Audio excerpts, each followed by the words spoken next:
What's up, man? What's going on, man? How you doing? So first Met of you all, before. man, yeah, a couple times. So you playing opposite Sylvester Stallone, Robert De Niro. What is something that they were able to leave impart upon you, or did you learn anything from working with them?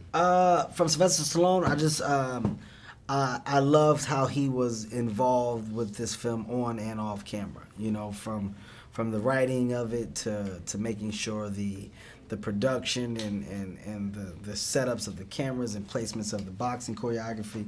You know, he's a man who has a lot of knowledge in his craft, and he put it all to use in this particular film. You know, when he goes to work, he goes to work. Yep. And, you know, I respect him for that because at his age and, you know, with all he's put into this business, he's still doing it, and he still has a love for it.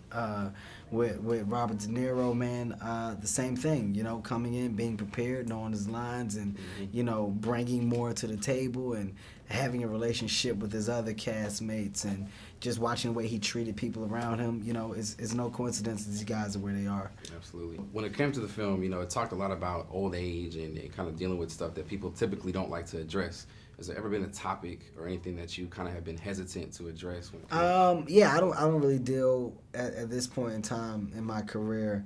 I don't talk about the gay community at all. You know, whether male or female, just because it's in a position where it's not taken lightly anymore, and you know, definitely understood. It's certainly justified why the community has stepped up, and you know, they feel that certain slander shouldn't be said and it comes across disrespectful. I agree, and I respect them for that, and I don't partake in that type of humor. I'm not a guy who's big with politics, so you won't hear me talking about the presidential campaign, Republicans, Democrats, nothing like that. I'm not big in that world. So you're not going to pull a Kanye West moment on stage? No, right? man. It's all Kevin Hart based. It's all me, my life, what I experience, what I go through.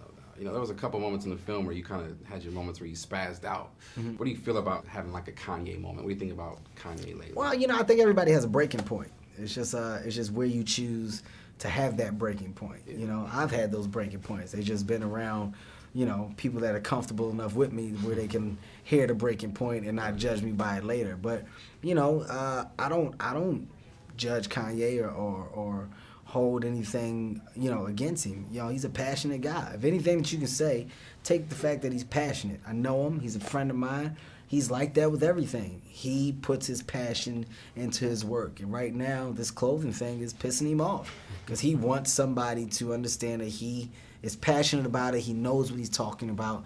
Give me the chance. He feels like nobody will, and it's coming off in a rage of passion. And anybody who says anything that is not remotely close to understanding what he is saying or trying to execute is getting they're getting the but I get where it's coming from, man. I mean, at the end of the day, take from what he's really trying to express. And it's just that, hey, I really love what I'm talking about. I really want to do and execute what it is that I'm talking about. I'm trying to change. Everything is coming from a different place, man. Like I look underneath all the stuff that the media makes fun of. You got to really look behind it. You just see a guy who wants to do something and he feels like he's being held back. Is there anything that you feel like you want to do in your career? I mean, you're in like 8 movies right now. I guess some people might describe this as like a crossover period. Is there anything that you want to do, or do you really want to hammer home to let everybody know, like, this is me, this is what I am? I mean, right now I think people are starting to see that, hey, I'm a hard worker. Like, it's not something that's just talked about. You know, it's something that I really take serious. I put a lot into my career, and the goal is becoming a mogul, man. You know, I see where I am now, and I know where I came from, and the opportunities that are in front of me right now are getting bigger. But at the same time, I'm putting myself in a position to be a CEO. You know, I have a company and I'm producing and I'm funding and I'm creating, you know, and the goal is to do that. So when it's all said and done and you're sitting down, you're making money and making money and making money while doing nothing, you know, because you've put people in position to do it, and it all comes back to you because you're now a brand, you're a corporation.